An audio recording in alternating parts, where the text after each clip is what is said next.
va chercher le mode de fonctionnement qui nous anime et qui fait émaner ce sentiment de mission de vie.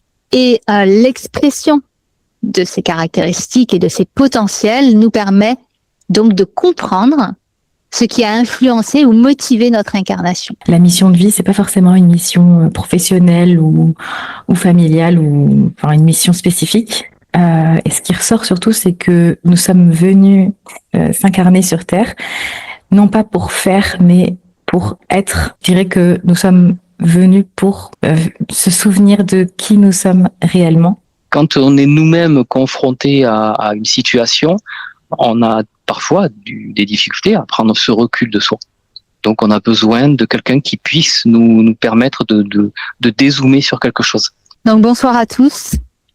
Je suis ravie vraiment de vous retrouver pour cette 13e rencontre en direct. Et c'est un plaisir de passer ce moment de partage avec vous, d'échanger, d'avoir aussi vos témoignages. Donc bienvenue aux nouveaux, parce que je vois qu'il y en a pas mal, et aussi aux fidèles. Merci pour votre fidélité. Merci beaucoup. Pour ceux qui nous rejoignent pour la première fois, donc je vais me présenter. Je suis Clarisse, opératrice en hypnose régressive assistée. Et comme pour chaque rencontre, je suis accompagnée de Franck et Marie, qui sont les télépathes avec qui je collabore pour donc les sessions personnelles, mais aussi les explorations. Et ça fait maintenant 6 ans que nous accompagnons des personnes en quête de compréhension de leur être, de leur mode de fonctionnement, pour apporter des éclaircissements et un point de vue élargi sur la problématique afin de retrouver une confiance, de l'apaisement et ainsi pouvoir évoluer, avancer dans leur cheminement. Avant de plonger directement dans le vif du sujet de le thème de ce soir, juste un petit rappel habituel. Alors n'hésitez pas à vous abonner à notre newsletter mensuelle et à notre chaîne YouTube pour suivre nos actualités. On propose différentes choses et donc ça c'est vraiment le moyen de rester informé. Votre soutien est aussi précieux, donc voilà, n'hésitez pas à partager nos vidéos, en parler autour de vous. Ça nous aide énormément, ça nous encourage aussi à continuer parce que tout ce que l'on vous propose là sur les réunions et sur YouTube, c'est gratuit. Donc un grand merci en tout cas pour votre présence et votre engagement. Je vous invite également à découvrir la playlist YouTube qui est dédiée aux rencontres live, les précédents live que l'on a fait sur des thèmes qu'on a toujours essayé de varier et qui nous tiennent à cœur. Donc ça, vous pouvez les retrouver sur ma chaîne YouTube dans la liste de rencontres. Je vous invite également à découvrir si la télépathie vous attire, si le monde du subtil et l'hypnose, l'état modifié de conscience vous attire, à découvrir notre formule Vibration Source Access, et qui, d'après nos retours des participants, est très apprécié pour son approche progressive et en toute sécurité, parce que avec Marie et moi-même, on va vous guider dans une montée en vibration. Donc c'est une session où vous serez 4 et progressivement, on vous amène à augmenter vos fréquences et aller explorer dans un état modifié de conscience ou de méditation, les fréquences les plus élevées de votre être. Donc, on y va palier par palier pour vous aider à vous libérer et à découvrir de nouveaux repères vibratoires. C'est quelque chose que l'on a mis en place il y a quelques mois. Et si ça vous intéresse, n'hésitez pas à faire un tour sur mon site internet et à l'onglet Vibration Source Access. Il reste encore d'ailleurs des créneaux disponibles donc pour ces sessions, mais également pour des sessions classiques, des sessions personnelles ou focus qui est vraiment focalisé sur une problématique. Il y a donc encore des places avant notre pause estivale que l'on fera en août et vous pouvez donc réserver une séance directement sur notre site internet. Et j'ai également une annonce spéciale à vous faire ce soir et je suis impatiente de vous en parler parce que depuis plusieurs mois, je travaille sur un projet qui me tient vraiment à cœur, particulièrement à cœur. Et je l'ai appelé l'univers HK. HK, vous comprendrez pourquoi par rapport au nom de ma chaîne qui s'appelle Hypnothérapie, et c'est les 2 premières initiales de hypno. Et donc je souhaite en faire un véritable lieu ou un espace de cheminement personnel où vous trouverez donc non seulement toutes nos ressources habituelles, mais aussi de nouveaux services que j'ai imaginés, des outils d'accompagnement pour soutenir votre cheminement. Et donc, concrètement, qu'est-ce qui va changer? Eh bien, d'abord, nos formules que l'on propose, elles vont évoluer et elles seront plus complètes. Donc, l'idée, en fait, c'est de prolonger l'accompagnement après la séance. Là, actuellement, vous prenez une séance, vous faites votre séance, on vous donne des consignes. Et ensuite, eh bien, votre cheminement, vous le faites de votre côté. On est toujours ouvert à des retours, mais c'est vrai que j'ai remarqué que finalement, il n'y a pas forcément de suivi. Là, ce que j'aimerais proposer, c'est vraiment un suivi sur plusieurs mois et voire même 6 mois à 1 an, où juste après la session, vous recevrez un compte-rendu détaillé de votre session avec vraiment des précisions par rapport aux intégrations. Et également, vous aurez un carnet de suivi post-session. Vous aurez aussi accès à des réunions de partage en groupe, et ça, sur une période de plusieurs mois. Donc, ça veut dire que vous ne serez plus seul après votre session. Donc, vous pourrez faire régulièrement vos retours par rapport à votre cheminement, vos compréhensions, prise de conscience. Et ensuite, pour celles et ceux qui suivent les formules expérience télépathie, comme séance vibration source access et les parcours télépathie que Franck propose avec moi, eh bien, vous bénéficierez aussi d'un groupe de discussion privé, et ce sera un espace idéal donc pour échanger entre vous, rester informé de nos actualités et peut-être vous organiser pour pouvoir vous entraîner ensemble. J'ai vraiment hâte de vous les présenter. Il y a aussi des modules que je vais proposer, que je suis en train de préparer, 7 modules vidéo pour ceux qui souhaitent avancer à leur rythme et vraiment pour approfondir leur introspection. Donc, ils pourront écouter les vidéos au fur et à mesure, aller vraiment à leur rythme quand ils le sentent. Le premier module sera disponible gratuitement et très prochainement. Voilà, donc c'est un projet que j'ai conçu pour répondre au plus près de vos besoins. Et je vous en dévoilerai donc davantage très bientôt. Mais bon, je tenais déjà vraiment à vous partager mon enthousiasme par rapport à tout ça.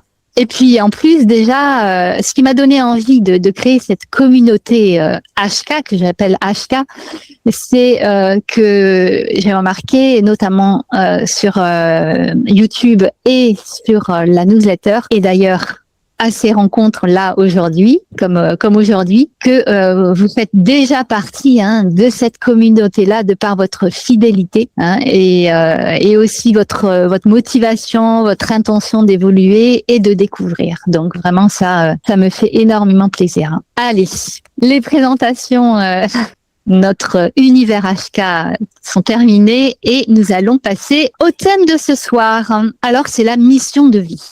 Alors, ce soir, nous abordons une question qui revient souvent en séance. Et donc, c'est quelle est ma mission de vie? Alors, moi, je pose la question tout d'abord, qu'est-ce qu'une mission et qu'est-ce que cela représente pour nous, cette mission de vie? Alors, parfois, quand j'en parle aux personnes qui viennent nous voir, eh bien, on sent que c'est un besoin d'œuvrer, ou bien on voudrait aider les gens, se sentir utile, mais on ne sait pas forcément comment et on ne comprend pas pourquoi. Et en plus, connaître notre mission de vie nous permettrait aussi d'avoir un but dans sa vie. Et ça, c'est vrai que l'être humain aime sentir qu'il a un but dans sa vie. C'est ça aussi qui le fait avancer. Donc savoir que l'on œuvre pour quelque chose de plus grand que nous animerait et même nous rassurerait. Mais parfois, difficile de trouver d'où vient cet élan. Est-ce que c'est notre cœur, de par notre émotionnel aussi, qui ressent l'envie d'exprimer quelque chose?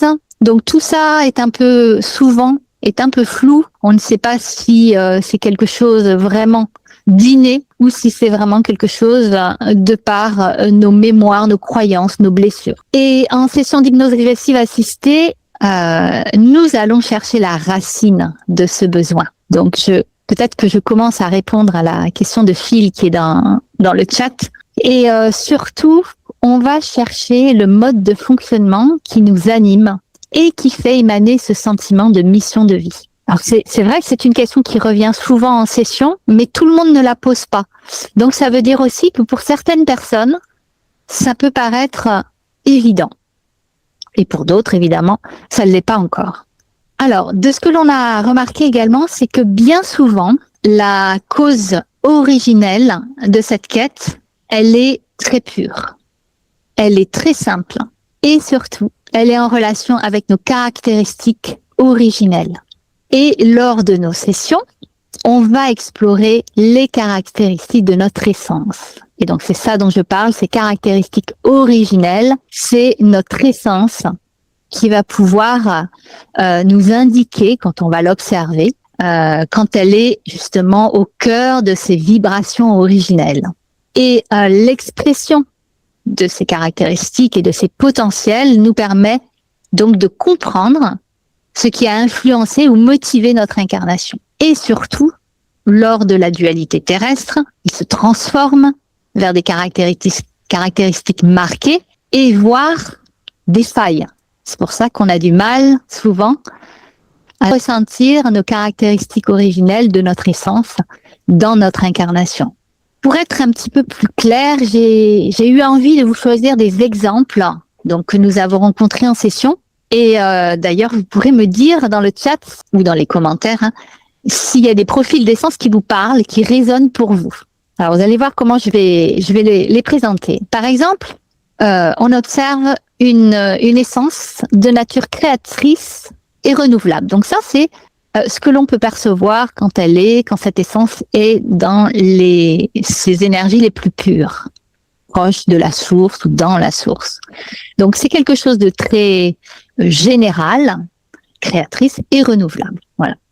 Donc la caractéristique de cette essence, c'est naturellement de créer, de transformer, de se réinventer, d'accord ? De réinventer aussi ce qu'elle perçoit autour d'elle. Mais par contre, quand elle est bloquée dans son incarnation, donc au fil des expériences, eh bien, il y a comme une sclérose énergétique.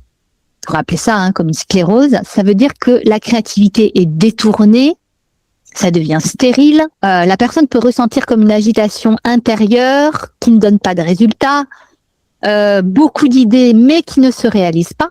Elle peut ressentir aussi de l'impuissance face à des projets qui sont donc imaginés mais jamais matérialisés, et également une fatigue chronique. Ça veut dire que son énergie est consommée par le fait de toujours créer dans sa tête, créer sur un certain plan, mais de ne jamais pouvoir le faire devenir concret.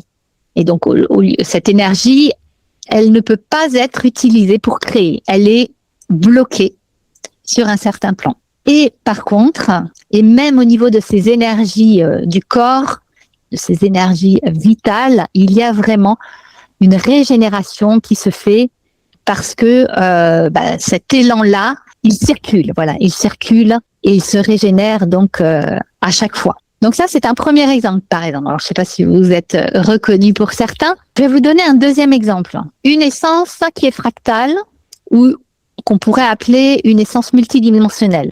Ou du moins, où cette caractéristique ressort lors d'une session. Alors, cette essence, elle, on peut l'apercevoir donc sur différents plans. Elle peut naviguer entre ces différents plans. Elle ne se limite pas. Elle est donc souvent perçue comme fractale, pouvant vraiment apparaître sur des plans vibratoires différents de façon simultanée.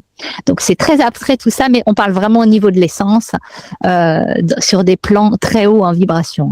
Donc quand elle est bloquée dans l'incarnation, ça va faire comme des fuites d'énergie vers des lignes de temps, soit passées, donc des mémoires qui sont encore actives et qui vont influencer, qui vont déborder sur le présent, Ça peut être une dispersion, comme un sentiment d'être dilué ou même aspiré par certains plans vibratoires dans certains états modifiés de conscience. Ça peut être même quand on dort, hein, cette sensation d'être aspiré sur des plans, des rêves complètement sur d'autres plans. Il y a aussi cette sensation aussi de porosité, une impression d'être comme une éponge et de capter toutes les énergies environnantes sans filtre.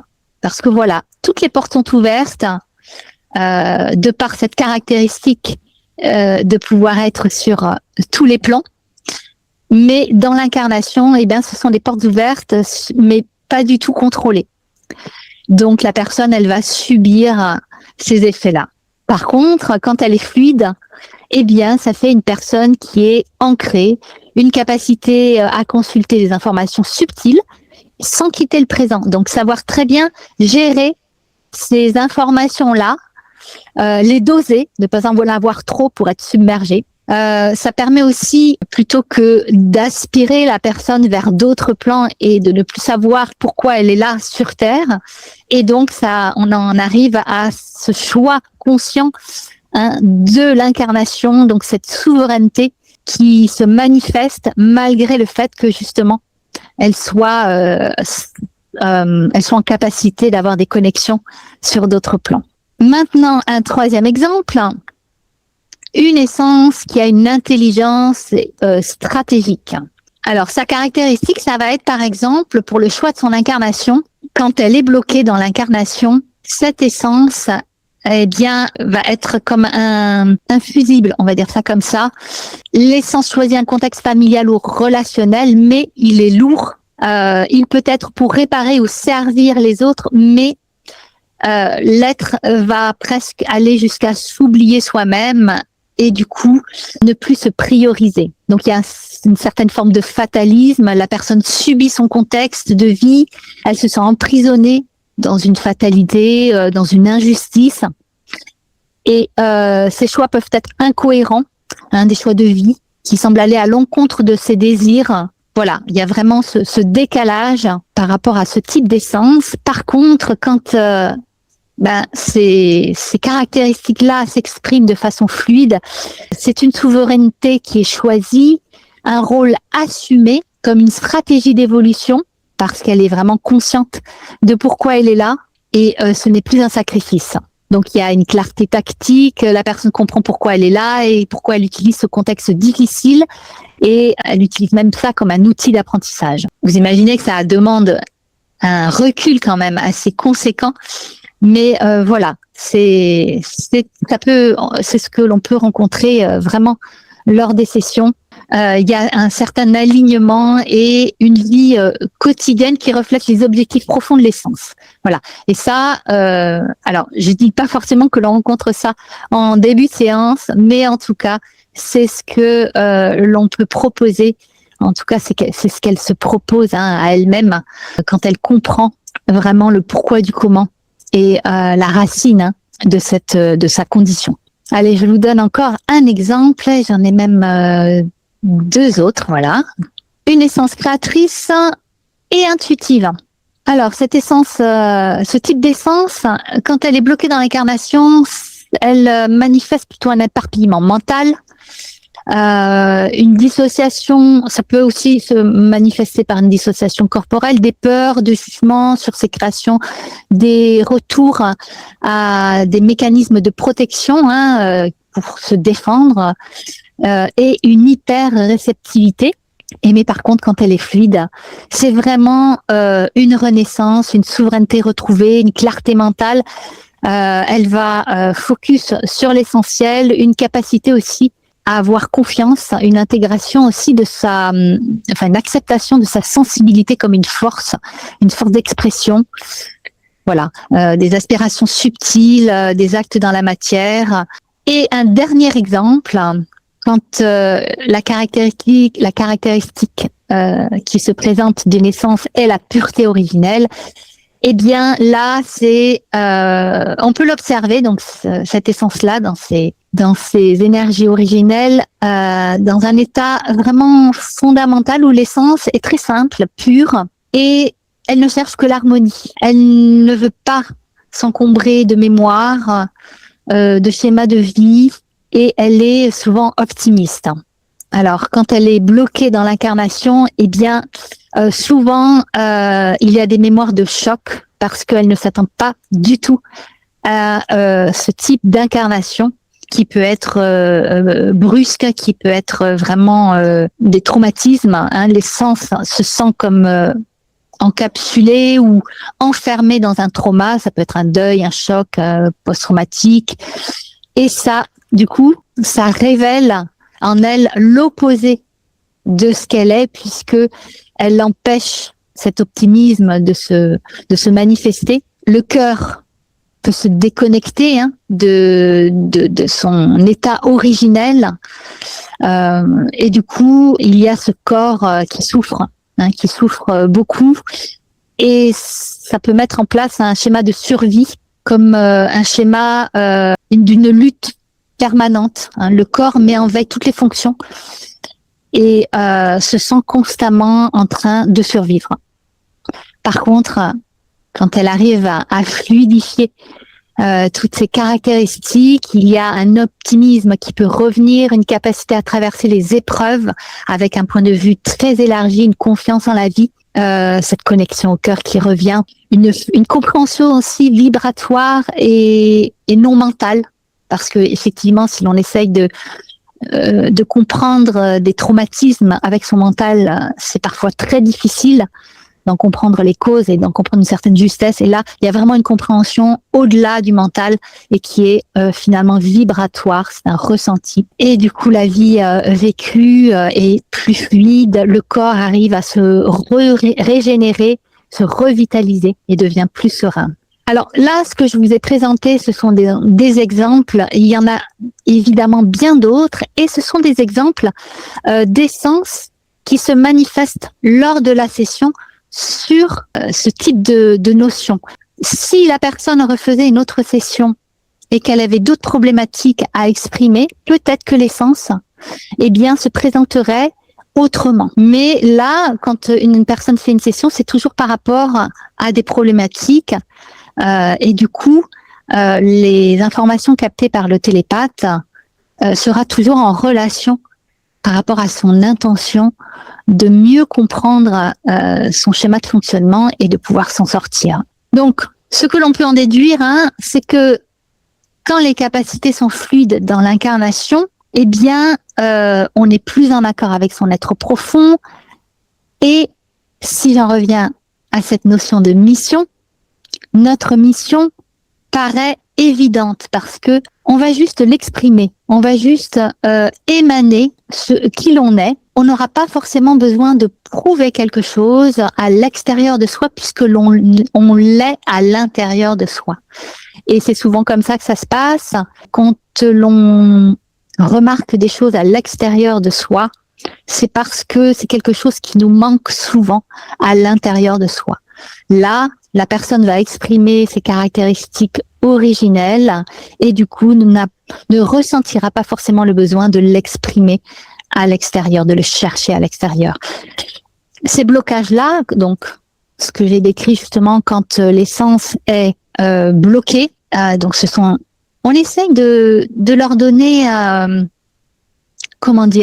nouveau point de vue et de les prendre non plus comme des blocages, mais comme des indicateurs. C'est-à-dire que ils révèlent donc un déséquilibre entre l'incarnation, votre incarnation, et vos caractéristiques originelles qui ont du mal à se déployer librement. Donc, considérez-les comme un message à écouter dans votre quotidien, vos situations qui sont vécues comme des obstacles, et ce sera le miroir, finalement, de votre être profond qui cherche juste à exprimer vos particularités et qui, pour l'instant, ne sont pas forcément fluides, harmonieuses, mais en tout cas, ces messages vous donnent finalement le moyen de le faire. On vous le montre à l'extérieur et c'est un moyen, c'est une occasion en tout cas pour vous de le voir.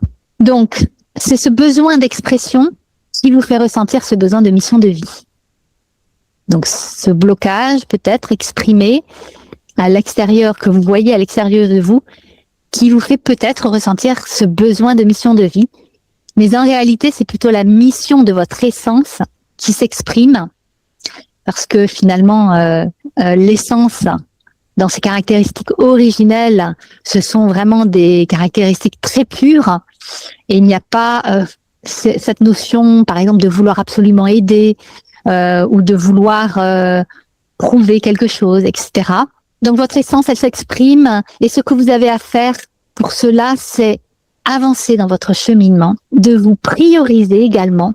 On n'y pense pas forcément, mais parfois c'est très important de se prioriser d'abord, pour ensuite émaner pleinement vos énergies qui seront donc harmonieuses, puissantes, et c'est ainsi que vous pourrez aider les autres si tel est votre choix. Voilà mon aperçu, en tout cas mon point de vue et ce que j'avais envie de vous partager ce soir sur la mission de vie, et j'ai hâte de découvrir donc comment vous percevez cette mission de vie et si déjà ça vous a apporté certaines compréhensions ou pas du tout, ou vous pensez d'autres choses, je veux dire contradictoires ou complémentaires, mais je préfère dire complémentaires parce que c'est souvent la contradiction, si l'on la prend d'un certain point de vue, elle est complémentaire. Je vais intervenir. Désolée, ça résonne un peu là où je suis, parce que je vais devoir vous quitter un petit peu plus tôt ce soir. Oui, c'est Marie qui m'avait dit.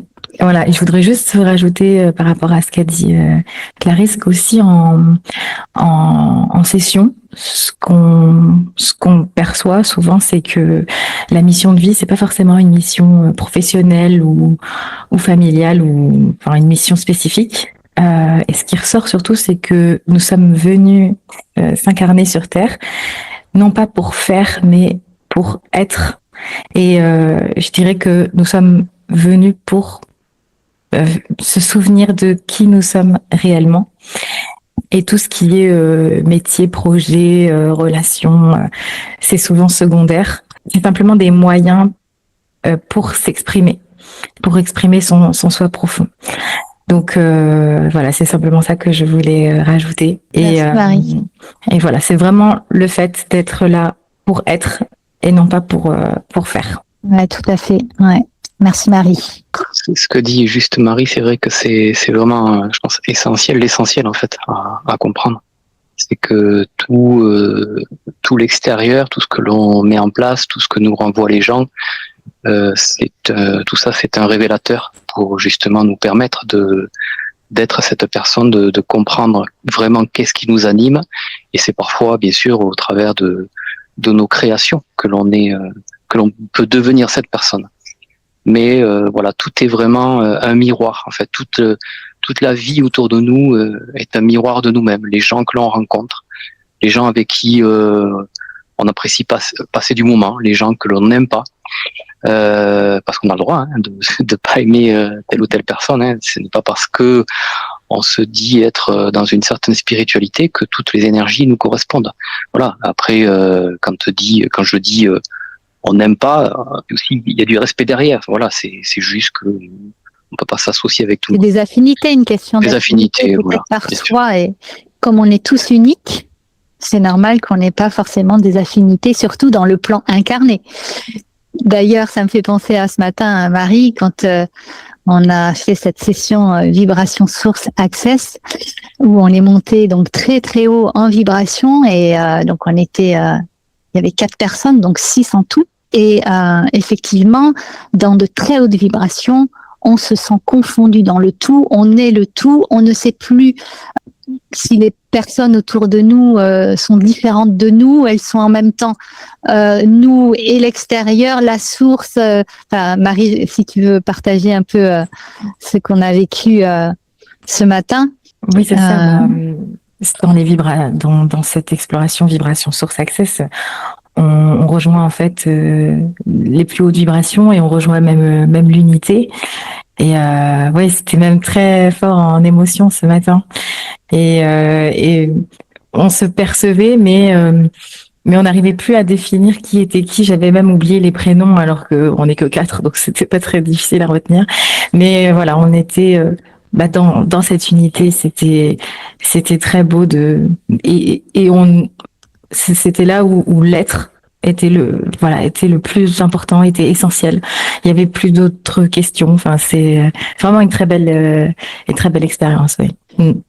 Et c'est pour revenir donc à cette mission de vie et comme tu dis, le fait de ne pas forcément aimer tout le monde. Dans l'incarnation, on n'est pas dans ces vibrations.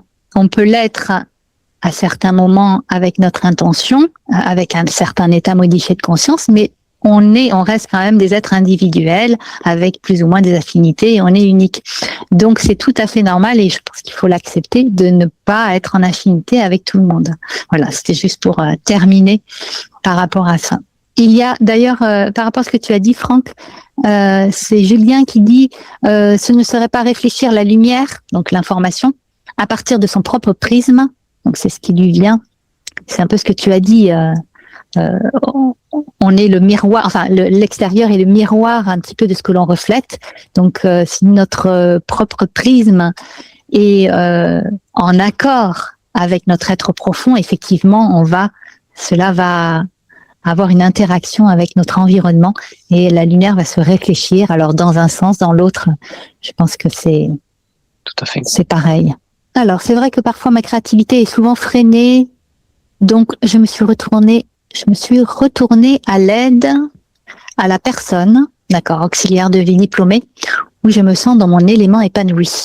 Oui, après, il peut y avoir une caractéristique originelle qui mène à plusieurs créations, activités, envies, et ça peut être vraiment différent. Je pense que Franck et moi, on est les exemples peut-être assez flagrants, c'est-à-dire qu'on ne fait pas que de l'hypnose régressive assistée, on a des métiers qui sont très dans la matière, et pourtant, voilà, on est à fond, enfin entre guillemets à fond dans cette pratique-là. Les activités que l'on fait nous nourrissent autant les unes que les autres, hein, et on a besoin de ça justement pour se sentir épanoui dans l'incarnation. Donc on peut avoir une caractéristique qui s'épanouit dans plusieurs domaines. Alors Caro qui dit transmuter une blessure peut être simplement partie d'une mission de vie. Oui, bien sûr, de toute façon l'évolution de notre être va passer par tout un tas de transmutations, de libération de mémoire qui influent sur nos comportements, sur ce que l'on ressent intérieurement. De toute façon, voilà, de ce que l'on remarque, que ce soit sur nous ou les personnes qui nous consultent, c'est qu'on est dans un renouvellement permanent. En fait, il n'y a jamais c'est jamais linéaire déjà, et c'est constant parce que aujourd'hui on libère quelque chose et demain on va libérer autre chose, toujours dans des couches de plus en plus profondes. Donc oui, transmuter une blessure, bien sûr. De toute façon, on est rempli de blessures de par nos expériences, notamment incarnées, mais pas que. Et c'est justement aussi un des intérêts de l'incarnation, c'est que la matière et l'interaction que l'on peut avoir avec notre environnement, avec les êtres que l'on côtoie, c'est aussi un élément complètement à part entière de cette expérience qui nous permet de pouvoir nous révéler le plus de choses en fait, parce que voilà, cette matérialité, ce corps émotionnel, ce corps mental agit pour nous, mais aussi, je veux pas dire contre nous, mais en nous montrant des choses qui parfois peut nous heurter, peut nous montrer aussi des facettes de nous-mêmes qui sont difficiles à accepter pour tout un chacun. Mais c'est que derrière, il y a probablement une blessure qui est inconsciente et qui est sous forme de mémoire, voilà, qui a besoin de s'exprimer. Voilà, à nous de déceler en fait les messages qu'il y a derrière tout ça, chose qui n'est pas évidente, parce que ça demande à observer tout ça d'un peu plus loin toujours, de prendre du recul sur soi, avec beaucoup de discernement. Parfois, on y arrive tout seul. Parfois, on a besoin d'être accompagné. Parfois, un ami peut être cet accompagnant, un conjoint. Voilà, parce que quand on est nous-mêmes confrontés à une situation, on a parfois des difficultés à prendre ce recul de soi. Donc, on a besoin de quelqu'un qui puisse nous permettre de dézoomer sur quelque chose. Mais effectivement, transmuter une blessure, ça fait partie du chemin de toute personne, je crois. Personne n'est exempt de blessures. Après, elles se révèlent dans la matière sur des plans totalement différents. Parfois, pour certains, c'est directement dans la matière, dans le corps. Des maladies, des choses comme ça. Parfois, pour d'autres, c'est des problèmes psychologiques, psychiques, mentaux, émotionnels. Voilà. Mais c'est toujours pour nous révéler quelque chose. Maintenant, à nous d'apprendre à décrypter ces messages. Et il faut prêter attention à tout ça, en fait. Il faut jamais, je pense, exclure tout ce qui nous arrive. Ça a toujours des significations à plusieurs niveaux. Et on est aussi, je pense, un peu sur Terre pour réapprendre cette fonctionnalité que l'on a instinctivement dans les hautes fréquences.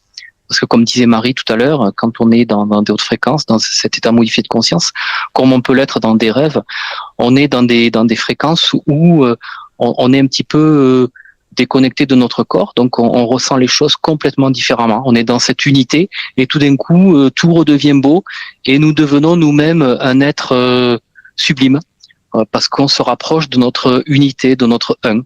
Et après, quand on revient dans la matière, ben voilà, c'est plus toujours pareil.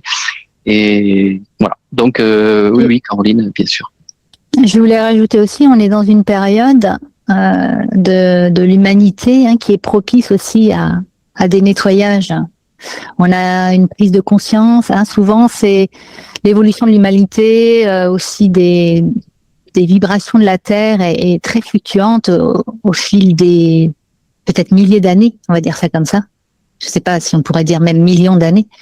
Et là, on est dans une période où c'est vraiment propice à des prises de conscience pour pouvoir se nettoyer et ensuite accéder à un autre plan vibratoire. Donc, c'est aussi pour ça que c'est peut-être difficile pour beaucoup d'entre nous, cette incarnation aujourd'hui. Mais en même temps, il y a cette ouverture de conscience de plus en plus qui se fait pour chacun. Et ça, c'est magnifique. Il y a une question. J'ai remarqué qu'on est poussé à faire des choses sans savoir pourquoi, et des événements sont souvent là pour nous en écarter. Alors ça, moi, je le considérais encore une fois comme ce que j'ai dit à la fin de ma présentation. Ce n'est pas forcément à le prendre comme un blocage, mais comme un indicateur. De se dire, ok, c'est un message, un signal pour me dire que peut-être, est-ce que j'ai vraiment trouvé qui je suis, ce que j'ai envie d'exprimer, d'être, d'émaner. Bon, ça me vient comme ça. Après, ça peut être autre chose, évidemment. C'est pas forcément pour vous en empêcher d'avancer, etc. C'est plutôt comme un indicateur de se dire, ok. Même parfois, pardon, excusez-moi. Vas-y. Oui, parfois ça peut même être tout le contraire, c'est-à-dire qu'il y a des choses que notre tête veut. Il y a des endroits vers là où notre tête, notre mental veut nous emmener, mais notre cœur préfère nous amener ailleurs. Donc c'est là que on se retrouve parfois à la croisée de ce chemin. À nous aussi, voilà, encore une fois, d'en comprendre le pourquoi du comment. Et puis, il faut se dire aussi que dans l'univers, dans les énergies, on se connecte à tout ce qui est autour de nous. Et on fait intervenir tout un tas d'éléments qui sont ce qu'on appelle les synchronicités, en fait, qui vont être des énergies qui vont œuvrer dans le sens de notre intention. Et que parfois, ces énergies, ou nous-mêmes, dans notre réelle intention, on n'a pas totalement l'intention du cœur d'aller dans cette direction. Mais c'est plutôt un conditionnement ou un mental ou une mémoire qui veut nous conduire vers là. Mais intérieurement, on sent qu'on peut arriver soit dans la même direction, soit sur un chemin parallèle. Et voilà, à nous après d'écouter soit la raison, je dirais, intérieure, ou ce mental-là. Et donc, on peut en venir à la question de Phil. Est-ce que la mission de vie peut être détournée par des involutifs, ou si oui, comment faire pour revenir dans son droit chemin sans faire une séance d'hypnose agressive assistée. En fait, ça, c'est un certain point de vue. On peut très bien considérer que quand on n'arrive pas à faire quelque chose, donc quand on sent qu'il y a des énergies qui nous empêchent d'avancer, eh bien, ce sont des blocages et c'est des énergies malveillantes pour nous. Ça, c'est un premier plan d'observation et d'analyse. Ce qu'on propose, nous, en session d'hypnose agressive assistée, c'est un autre point de vue, on va dire, plus élargi, en considérant l'être comme vraiment comme une énergie qui est sans arrêt en interaction avec les autres énergies. Et que veut dire interaction? Interaction, ça veut dire que il y a toujours une cause à effet, une relation.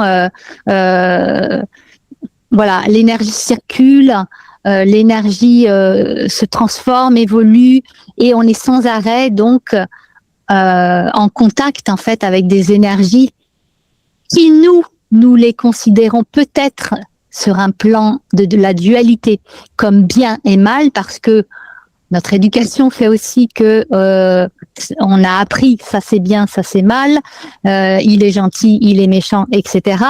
Sauf que dans les énergies, si on se place sur un certain plan, il n'y a plus cette notion de bien et de mal. Il y a toujours ces polarités, mais on n'est plus dans une dualité bien, mal, sombre, lumineux. On est juste dans des énergies qui s'expriment parce qu'à un moment donné, une autre a laissé peut-être un peu la place. Ou pour le moment, cette énergie a besoin de s'exprimer à cet endroit-là, par exemple. C'est très imagé, hein.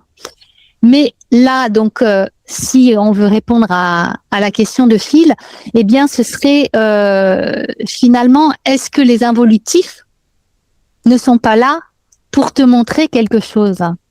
Mais toi, tu les considères comme involutifs, mais eux, ils sont juste là pour se nourrir de l'énergie que tu lui proposes. Peut-être, ou que tu mets à disposition, ou une faille, ou une faille, voilà, inconsciente souvent, mais effectivement, oui, ou une faille. Et donc, finalement, cette énergie, elle fait juste, elle est juste, elle vit, elle expérimente comme toi, parce que bon, tout le monde n'a pas été un saint dans sa vie. On a tous peut-être écrasé une fourmi ou un jour dans sa vie, et pourtant, pour la fourmi, c'est dramatique. Alors que pour nous, bon, voilà, on continue à vivre et ça nous a pas forcément impacté. Donc voilà, c'est ça que je veux dire, c'est que c'est vraiment une considération sur un certain plan. Mais si on se place sur d'autres plans, donc ces involutifs vont être là comme des indicateurs pour dire, il y a peut-être une faille quelque part, il y a peut-être, je dégage une certaine énergie qui attire ce type d'énergie qui peut me freiner effectivement moi dans mon évolution. Mais si je comprends ça, je peux réorganiser mes énergies, refluidifier ma circulation avec des compréhensions, des conscientisations, et à un moment donné, eh bien, cette énergie qui venait peut-être te freiner n'aura plus lieu de te freiner parce que tu vas émaner des énergies différentes et plus en accord avec toi-même. Et quand tu es plus en accord avec toi-même, tu es souverain. Et quelqu'un de souverain, on ne vient pas l'embêter. Il assume il émane, et au contraire, c'est les autres qui bénéficient de ces énergies. Hein. Voilà, j'espère que j'ai répondu à la question, Philippe. Oui. Oui et non. Oui, c'est plus l'idée de dire finalement on peut détourner sans le vouloir et répéter les schémas sans le vouloir, et je dirais que si la Chara n'existait pas, tu reboucles hein, à l'infini. Ah mais tu vois, donc moi je vais dire oui. voilà, donc on est d'accord. Oui, là on est d'accord. Oui. Tu vois, c'est plus par rapport à ça. C'était juste peut-être la façon de le présenter, effectivement. Okay. Mais alors, c'est vrai que l'hypnose agressive, c'est pas pour faire de la pub encore une fois, mais, c'est vrai que l'hypnose agressive, réalité, hein. C'est une réalité. Ouais, donc, ça aide quand même. En fait, ça permet vraiment de passer un palier. Ça vous apporte des compréhensions et des précisions. Mais même moi, j'en suis ébahie de voir les précisions que les télépathes, peuvent avoir par rapport aux problématiques dont ils n'ont pas connaissance quand ils commencent la session avec la personne qui vient consulter.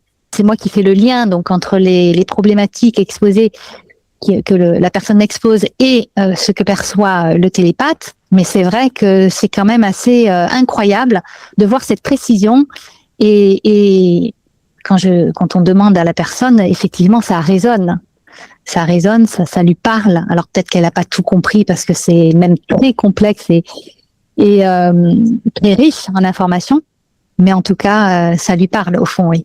Mais effectivement, je suis d'accord, ça aide énormément. Après, on peut y aller par d'autres chemins, mais voilà, ça va peut-être être un peu plus lent, mais ça dépend de chacun. Il y a des personnes qui vont avoir des révélations et sans forcément faire une hypnose, et ça sera l'équivalent d'une hypnose agressive assistée, parce qu'elles ont eu une révélation, des informations qui leur seront venues comme ça d'un coup. Par contre, c'est vrai que c'est pas forcément maîtrisé.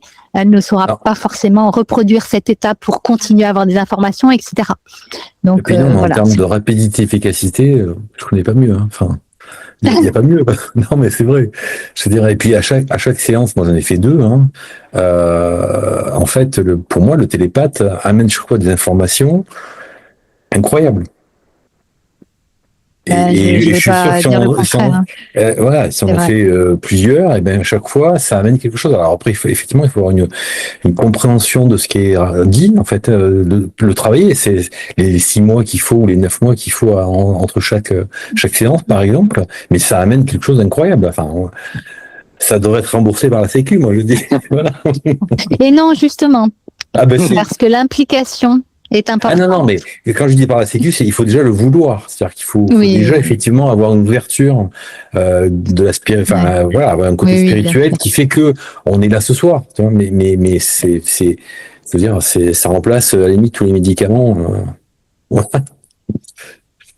qui transforment l'esprit. Ça aide. En tout cas, merci pour ce témoignage. C'est sûr, on va pas aller à l'encontre de ce que tu dis, parce que nous-mêmes pratiquants, pour nous, c'est sûr que on peut voir les effets aussi sur nous. Hein. C'est d'abord aussi, avant tout, ça l'intérêt. Bien sûr qu'après le proposer à toutes les personnes qui nous consultent, c'est super. C'est tellement enrichissant à la fois pour l'autre, pour nous, et vraiment à chaque fois une rencontre, un trio. C'est une expérience unique aussi, même pour nous télépathes qui, quand même, avec les années de pratique, on commence à avoir vu certaines choses, mais il y a toujours quelque chose de nouveau qui résonne. Et ça, c'est vraiment génial, oui, c'est sûr. Alors, mais après, moi j'ai une question. C'est votre mission de vie à vous. Est-ce que votre mission de vie a été justement de faire ça, en fait? Est-ce que vous le savez, ça? Moi, je pose la question. Oui, on se pose pas la question, c'est vrai. Moi, c'est de faire ce que j'ai envie de faire. Pour moi, pour les autres, voilà, de m'épanouir. Parce que ça s'est présenté aussi à un moment de notre vie où on était probablement disponible pour ça. On était prêt à pratiquer cette activité. D'accord, mais Franck, est-ce que ta mission de vie, c'était du coup de donner du temps aux autres de cette manière-là? C'était prévu quelque part? Non, pas du tout. Ok. Non, pas du tout. En fait, je dirais même que de base, je suis plutôt quelqu'un d'assez individuel, assez réservé, avec une certaine timidité, et pas forcément ouvert à l'autre au départ. Mais c'est la vie en fait qui m'a conduit petit à petit à découvrir cet aspect de moi. C'est sûr que Clarisse y est pour beaucoup. Je la connais depuis 12 ans maintenant. Et elle a été quand même un changement profond en moi. Elle m'a révélé ça, qui était probablement enfoui, mais quand même bien enfoui, parce que j'étais plutôt quand même aussi dans la matière, très dans la matière. Je le suis toujours, mais justement cette activité me permet d'avoir un équilibre qui est totalement différent, et ça m'a permis de me remettre aussi en cause sur beaucoup de mes schémas de fonctionnement, de mes problématiques personnelles.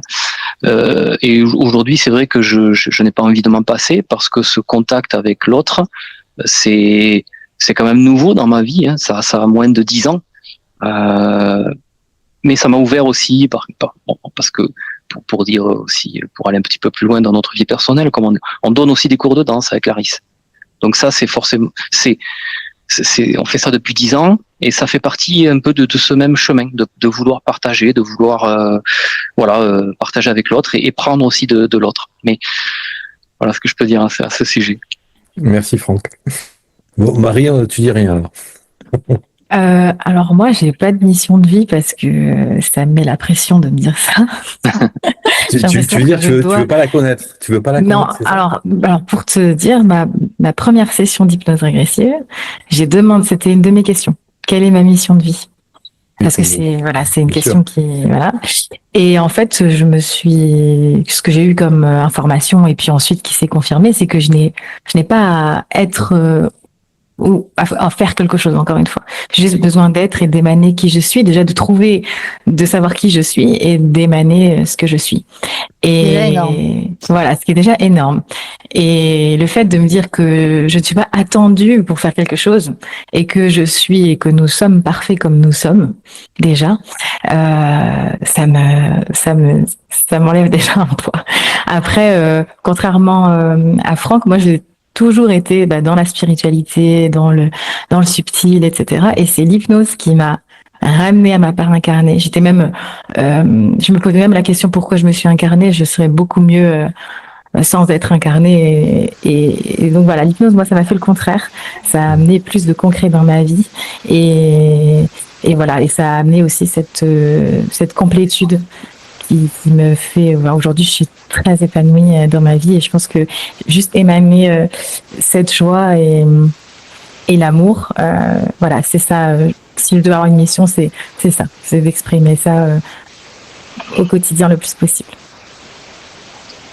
Moi, ce que je peux rajouter, c'est vrai que moi, dans mon enfance, mes parents baignaient beaucoup dans cette spiritualité, mais on va dire le côté un petit peu plus sombre. Ils étaient intéressés quand même par tout ce côté invisible, communication avec l'au-delà. Pas forcément plus sombre, mais c'est oui, mais plan. Voilà, un petit peu plus sombre quand même en fréquence. Donc ça marche. Elle redresse toujours, tu sais, le côté sombre. Non, c'est pas sombre. Oui. Donc du coup, tout ça, j'ai toujours cru depuis toujours, mais après, je l'ai laissé un petit peu de côté. Quant à la mission de vie, en fait, je le vois un petit peu différemment parce que en ayant un petit peu de recul sur moi, je me rends compte que j'ai jamais fait les choses pour aboutir vraiment à quelque chose, comme si j'avais un objectif. En fait, j'avais, depuis mes 20 ans peut-être, j'ai toujours eu une espèce de foi naturelle en fait en moi et en ce que me proposait la vie. Et je sentais que naturellement, je trouvais mon chemin sans que j'ai besoin de le formaliser mentalement. Je le formalisais intérieurement. J'étais convaincu qu'à un moment donné, j'allais pouvoir faire ça. Je ne sais pas comment ni pourquoi, mais j'avais des aspirations intérieures. Et ensuite, ça se concrétisait directement sous forme de projet matériel. Et finalement, j'ai été accompagné par moi-même dans cette foi intérieure, en ce que j'étais capable de réaliser. Et voilà, ça m'a mené à la vie que je mène aujourd'hui et qui me satisfait. Enfin, pas sur tous les points, bien sûr, on a toujours à redire, mais globalement, voilà, je suis assez satisfait finalement de là où ma foi m'a conduit, ma foi en moi, en fait. Mais quand je dis ma foi en moi, c'est pas une foi égocentrique ou quelque chose comme ça. C'est vraiment une foi intérieure, comme si une petite voix me disait tiens, à un moment donné, tu vas pouvoir faire ça, tu vas le réaliser. Et parfois, je me prenais même à regarder le ciel et à regarder les étoiles, et je ne sais pas pourquoi, je me projetais dans une espèce de carte de mon univers, et je me disais, enfin, intérieurement, il y a un truc qui me disait tiens, je vais aller dans cette direction, peut-être dans 3 ans, dans 4 ans, dans 5 ans. Et à chaque fois, par contre, je crois qu'il faut être opportuniste. C'est quand on a ce type de fonctionnement intérieur, l'univers capte nos messages. Et il nous propose, il nous fait des suggestions. Il nous fait converger vers des lieux, vers des rencontres Ce sont les synchronicités, ce qu'on appelle les synchronicités. Ouais. Ouais. Et quand on est conscient de cela, quand on le conscientise à ce moment-là, c'est comme une révélation. C'est tout d'un coup se rappeler quelque chose qu'on a peut-être imaginé intérieurement en nous quelques années auparavant, et là, ça se présente. Et donc, au fur et à mesure que l'on vit ça plusieurs fois, on ne peut plus douter, en fait. Voilà. Et j'ai l'impression que c'est aussi un peu ça, la souveraineté. C'est prendre conscience qu'il y a une part de nous subtile qui nous communique des tas d'informations que l'on arrive à intégrer, à imprégner et à conscientiser dans la matière. Comme si on arrivait à faire un lien global entre notre être supérieur et nous. Et j'ai l'impression que c'est un peu ça, en fait, ma mission de vie, c'est réaliser tout ce que je peux ressentir du plus profond de moi-même. Merci Franck. Alors j'en avais une. Est-ce que revivre une blessure que l'on a conscientisée pourrait être un indicateur que nous ne sommes pas sur le bon chemin ou que nous ne faisons pas le bon choix? Est-ce que revivre une blessure que l'on a conscientisée? Alors, ça c'est l'interprétation, je dirais, du mental. Il a l'impression de revivre donc une blessure. Mais je pense que si l'on va observer sur d'autres plans, c'est soit une observation plus profonde de cette blessure et qu'elle n'a pas été complètement transmutée, où il y a des choses encore qui ont besoin d'être compris, expliquées, conscientisées, travaillées, si on peut dire ça comme ça. C'est pour ça que dans notre vie, on retombe sur un même type de schéma, alors qu'on a eu l'impression que ça soit déjà travaillé et qu'on est passé au-delà. Ça, on le voit souvent, des personnes qui me disent bon, j'ai cette problématique, mais je l'ai déjà travaillé, donc en principe, ça devrait être bon. Quand la personne me dit ça, je sais qu'on va y revenir, qu'on va y retourner, et c'est souvent le cas. Ça veut dire qu'en fait, le fait qu'elle dise oui, j'ai déjà travaillé là-dessus, ça lui permet quand même de faire un bilan. Mais si elle en parle, c'est que c'est encore là. Sauf que, voilà, grâce à l'hypnose régressive assistée, on peut avoir accès à des plans encore plus profonds et donc du coup avoir des compréhensions encore plus élargies et un élargissement de conscience qui va permettre donc de continuer à avancer par rapport à cette problématique. Donc voilà, ça peut être interprété comme ça. Après, bon, il faudra aller voir spécifiquement, mais je sais pas si Franck, tu as. C'est vrai qu'on parle souvent de couches d'oignon, et c'est vraiment comme ça que l'on se perçoit finalement dans nos mémoires. Souvent, on se rend compte que la première session, elle est différente de toutes les autres parce qu'elle permet très souvent en tout cas, je dis pas que c'est du systématique, mais d'enlever la grosse couche qui va permettre de libérer toutes celles qui sont en dessous, qui seront beaucoup plus peut-être subtiles, beaucoup plus, elles seront différentes en tout cas, mais je dirais qu'on a plus ou moins une grosse couche enlevée qui va nous permettre de pouvoir ensuite creuser un petit peu plus profond. Et quand on creuse un petit peu plus profond, eh bien, on peut retrouver de nouveau des résonances avec une blessure que l'on pense avoir travaillée, mais je ne sais pas si tu l'as dit, voilà, on peut travailler une blessure sur un certain plan, parfois émotionnel, parfois mental, et ensuite on a besoin d'aller le travailler peut-être plus à l'intérieur, plus dans notre partie organique. Voilà, et le corps tout simplement nous montre voilà tout ce que l'on a besoin d'aller encore délivrer, épurer. Donc oui, des blessures peuvent être récurrentes, bien sûr. Les animaux, est-ce que eux aussi finalement ils ont eu quelque chose, parce que quand on voit certains animaux tellement proches de l'humain, moi je dirais que eux ils ne se posent même pas la question parce qu'ils émanent tout simplement leur mission de vie. Pour eux c'est tellement évident d'être là. Pour eux, c'est beaucoup plus clair. Ils ont les informations qui ne sont pas court-circuitées par le mental. Alors, il y a peut-être certaines émotions qui peuvent être ressenties, surtout les animaux proches des humains, comme les chiens, les chats aussi, mais surtout les chiens ressentent certaines émotions d'ailleurs. Mais je pense que pour eux, c'est tellement une évidence d'être là, par exemple, aux côtés d'une personne. qui se posent même pas la question. Oui, c'est ça leur mission. Et d'ailleurs, quand on fait des sessions Mon Animal et moi, on le voit ça surtout pour les chiens, ce dévouement et cette évidence d'être avec la personne à ce moment-là. Ensuite, une mission de vie, je dirais que on en a tous une ou plusieurs. C'est pas le truc de dire on n'a pas de mission de vie, mais elle n'est pas peut-être sur le plan sur lequel la majorité des gens le conçoivent. C'est pas une mission de vie mentale ou émotionnelle. C'est une mission de vie intérieure qui est en fait l'émanation d'une ou de nos caractéristiques originelles. Donc en soi, les chats ont eux-mêmes une essence et des caractéristiques qui leur est propre. Et nous, on le voit, on en a 4 des chats. Ils sont tous différents, complètement. Ils ont leurs caractéristiques, leur caractère, mais ce qu'on perçoit aussi d'eux, c'est que ils sont là par rapport à nous pour nous montrer des choses, nous concernant ou les concernant. Il y a une communication qui se fait dans le subtil avec les chats.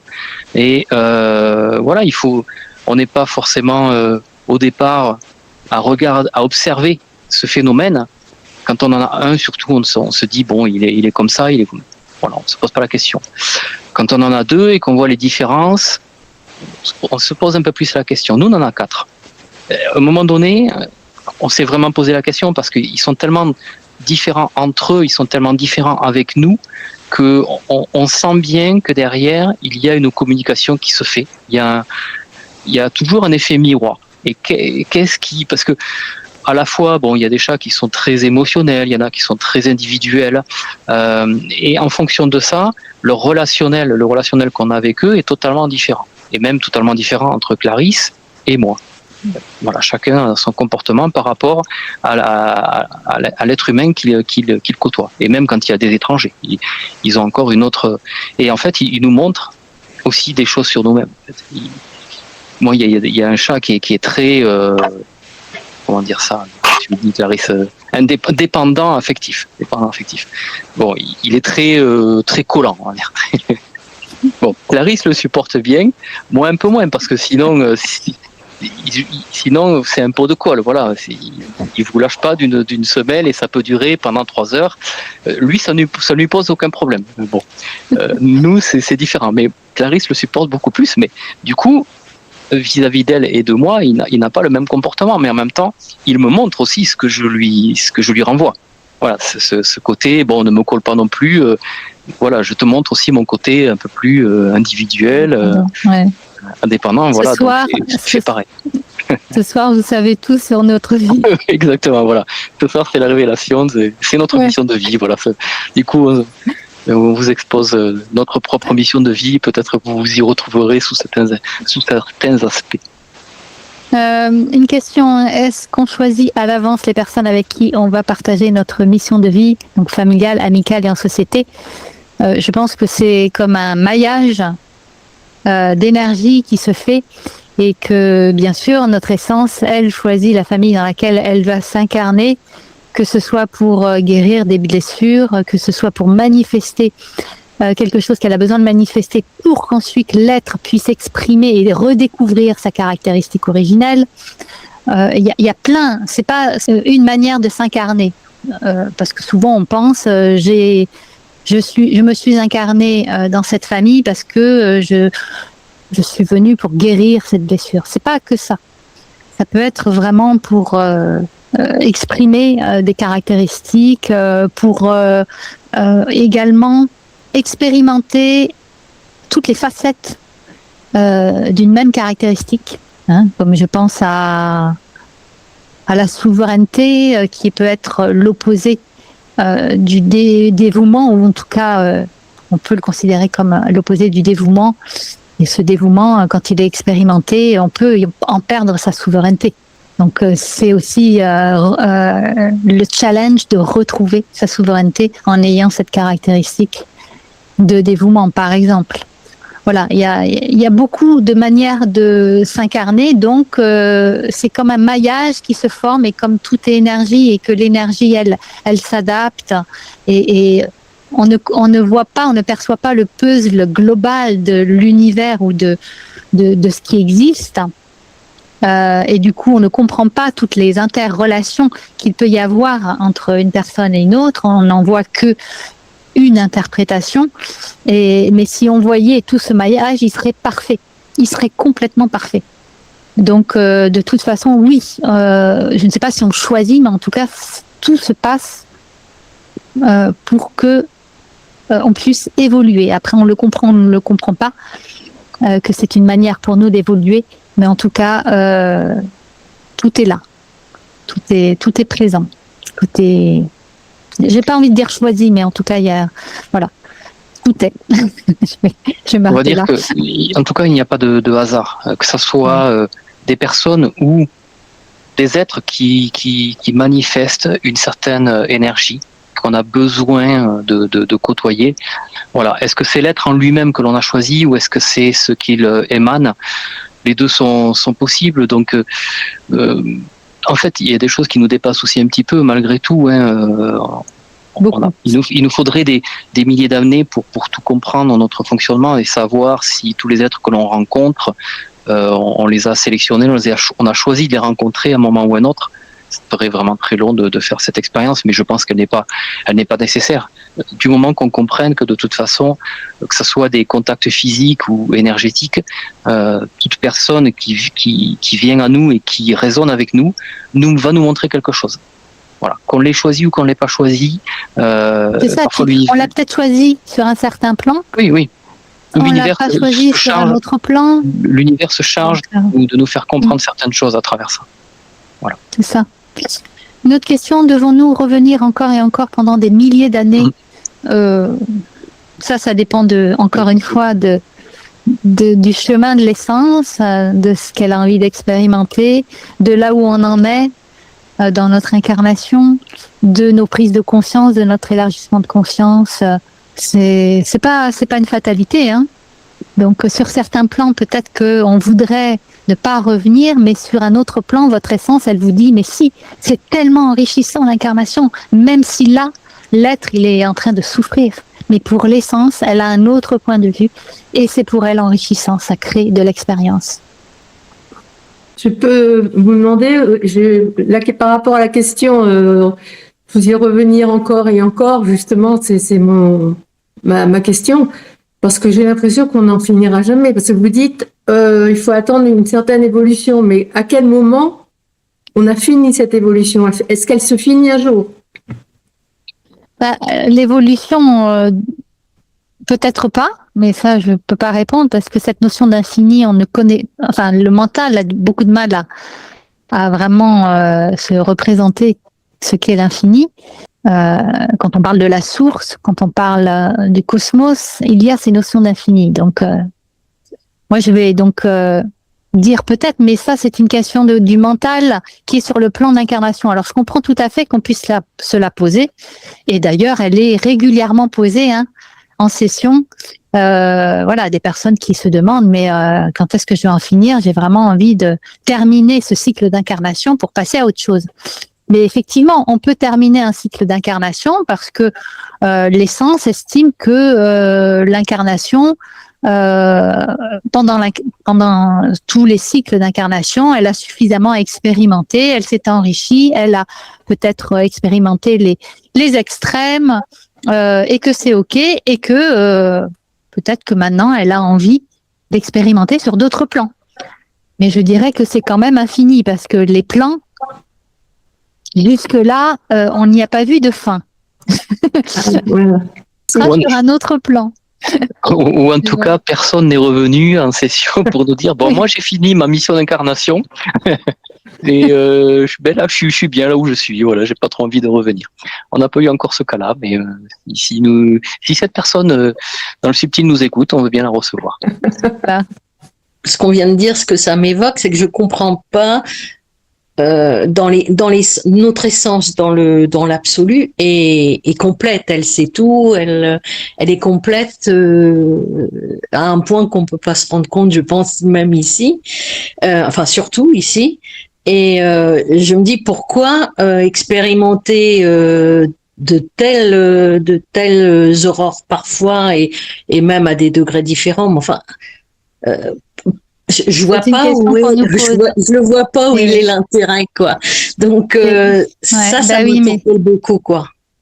Je comprends, et c'est une question que l'on nous pose presque à chaque rencontre. C'est incompréhensible, quoi.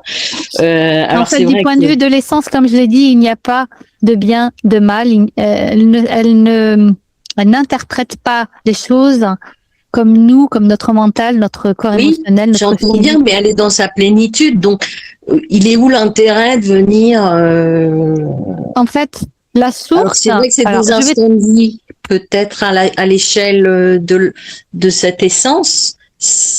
Alors en fait, je vais schématiser. Je vais schématiser. Vraiment, hein, c'est très schématisé. On va imaginer la source qui est le non manifesté. Elle est le tout, elle sait tout, et elle n'a pas encore expérimenté. Pour expérimenter, elle a décidé de créer des essences avec une étincelle divine, donc avec son énergie originelle dans chaque essence, pour pouvoir aller expérimenter, donc manifester tout ce qu'elle sait. Parce que ça, c'est encore une interprétation du mental, mais rien ne vaut le fait de vivre vraiment les choses. Le savoir, c'est bien, mais le vivre, c'est autre chose. Et donc, et encore une fois, c'est une interprétation. Hein. Oui. Ouais, non, parce que le mot savoir me paraît pas. En fait, non, c'est pas adapté. Elle est avec un grand E, quoi. Donc c'est ça qui me. Mais elle l'est, mais sans expérimentation. C'est pour ça qu'entre guillemets, elle envoie des essences pour aller expérimenter toutes les expériences possibles et imaginables. C'est pour ça qu'elle laisse faire toutes les expériences. Et elle n'a pas de jugement, parce que le jugement, c'est encore une fois mettre une polarité bien et mal, alors que pour elle, c'est juste de l'expérience. Mais on a déjà abordé ce sujet-là dans d'autres rencontres. Si vous avez l'occasion, je crois que dans la rencontre du thème « Tout est juste », ou bien il y avait un autre thème où on abordait ça. J'ai essayé de l'écouter, mais en fait, ça passe pas, je bloque, quoi. D'accord. Ça passe pas, quoi. Les explications me. D'accord. Je pense alors c'est pas grave. Vous trouverez sûrement quelqu'un en cherchant, et si vous avez l'intention justement d'avancer par rapport à ça, vous trouverez une personne qui saura vous dire avec les mots, qui résonnera en tout cas pour vous. Oui, parce que c'est vrai que là, j'arrive pas à... J'ai entendu maintes fois des choses, c'est comme autrefois avec le karma, ça bloque, quoi. Pour moi, j'ai pas la réponse là-dedans, quoi. D'accord. Mais bon, voilà. Et vous, c'est juste une incompréhension, et est-ce que vous auriez une interprétation ou une explication par rapport à ça? Non, la seule que j'ai, c'est celle que j'ai exprimée en posant la question, c'est-à-dire le fait d'être dans cette plénitude quelque part, dans cette essence et dans cette source. Voilà, même s'il y a besoin d'expérimenter quelque chose sur différents plans, ça je peux l'entendre, mais ce que l'humain vit sur la Terre, ça me dépasse. C'est une déclinaison. Ça me dépasse de dire qu'on y revient pour ceci ou pour cela. Je pense que déjà une seule expérience devrait nous avoir suffi, quoi. Voilà, j'en suis là, moi. Ça passe pas, quoi. Ça passe pas. Il faudrait prendre un peu plus de temps, et là on arrive à la fin, donc pour vraiment décortiquer et vraiment y aller pas à pas. Mais oui, bon. Voilà. Je comprends votre question. Moi, j'aurais un point de vue à vous apporter, mais c'est vrai que comme on l'a déjà abordé, et puis on peut-être répondre un peu plus précisément à vos questions pourrait donc vous éclaircir, mais là, c'est vrai que on n'a pas trop le temps, donc. Oui, bien sûr, bien sûr. Et puis comprendre aussi pourquoi alors par exemple, en session. La question que je me poserais, c'est pourquoi ça vous touche autant. Alors, je veux pas dire que ça touche personne, c'est pas vrai, parce que on sait très bien que les horreurs, ça touche tout le monde.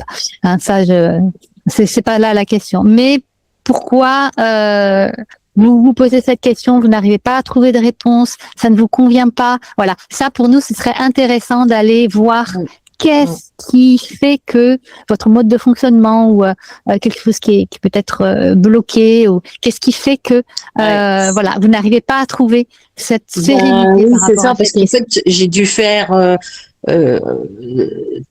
3 sessions, pas forcément, j'en ai fait une dans votre groupe, mais les 2 autres, mais en fait, j'avance pas, quoi. Je l'avais déjà exprimé dans un courrier, mais j'ai l'impression qu'il y a un blocage quelque part qui ne fait rien bouger dans mon histoire de vie, et c'est une histoire qui est voilà qui est pesante pour moi, donc du coup ça fait tout peut-être que ça doit prendre du temps.